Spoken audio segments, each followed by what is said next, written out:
નમસ્કાર ખેડૂત મિત્રો, આજે 15 જુલાઈ 2026 બુધવાર અને ખેડૂત સેવા ચેનલમાં આપ સૌનું હાર્દિક સ્વાગત છે।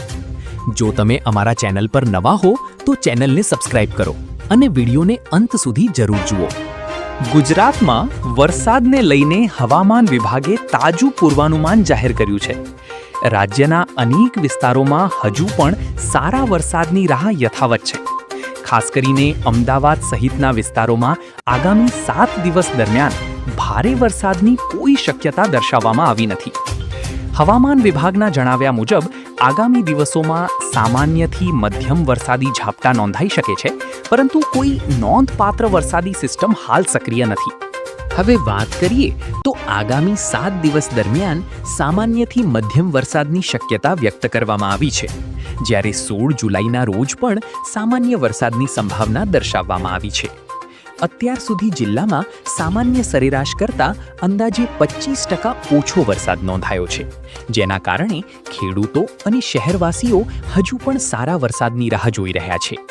આજે રાજ્યના દક્ષિણ ગુજરાત, મધ્ય ગુજરાત અને સૌરાષ્ટ્રના કેટલાક વિસ્તારોમાં હળવાથી મધ્યમ વરસાદી ઝાપટા પડી શકે છે।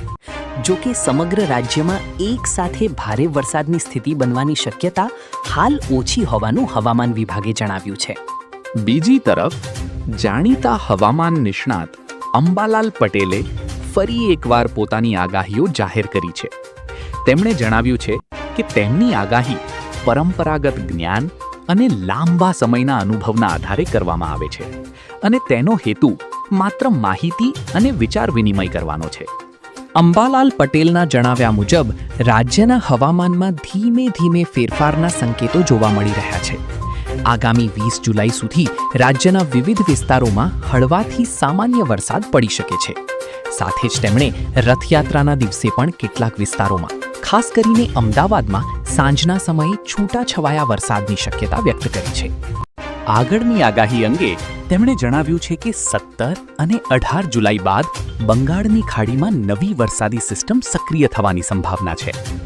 જો આ સિસ્ટમ મજબૂત બનશે તો 19થી 30 જુલાઈ દરમિયાન ઉત્તર ગુજરાત, મધ્ય ગુજરાત, દક્ષિણ ગુજરાત, સૌરાષ્ટ્ર અને કચ્છના અનેક વિસ્તારોમાં સારા વરસાદનો નવો રાઉન્ડ શરૂ થઈ શકે છે। તેમણે વધુમાં જણાવ્યું કે 22 જુલાઈથી રાજ્યમાં ચોમાસું ફરી જોર પકડે તેવી શક્યતા છે।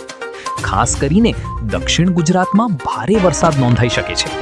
આ ઉપરાંત કચ્છ, મધ્ય ગુજરાત, અમદાવાદ, વડોદરા અને પંચમહાલ સહિતના વિસ્તારોમાં પણ વરસાદની સંભાવના વ્યક્ત કરવામાં આવી છે। જો આ આગાહી મુજબ વરસાદ વરસે તો ખેડૂતો માટે તે ખૂબ લાભદાયક સાબિત થઈ શકે છે। ફિલહાલ હવામાન વિભાગ અને હવામાન નિષ્ણાતોની આગાહીઓ પર સૌની નજર ટકેલી છે। હવામાનમાં સમયાંતરે ફેરફાર થઈ શકે છે, તેથી સત્તાવાર અપડેટ પર પણ ધ્યાન આપતા રહો। આવા જ ગુજરાતના હવામાન, વરસાદની આગાહી અને ખેડૂતોને ઉપયોગી સમાચાર સૌથી પહેલા મેળવવા માટે ખેડૂત સેવા ચેનલને સબસ્ક્રાઇબ કરો, વિડીયોને લાઇક કરો અને તમારા મિત્રો સાથે જરૂર શેર કરો। આભાર।